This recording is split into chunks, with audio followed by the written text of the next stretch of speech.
Ayan, nakatimso. Luto ng aking sisig. Yan, legit na sisig na yan dahil kompleto Ricardo. Nilagyan ko yan ng mayonnaise. O, kita nyo naman, o, may puti-puti.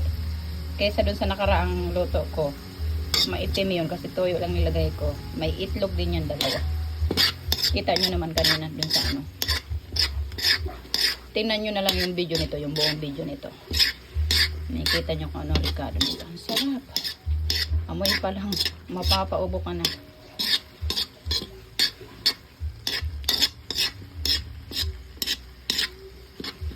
Wow! Sarap nito, pulutan. Gusto ko yung ano, silim pula.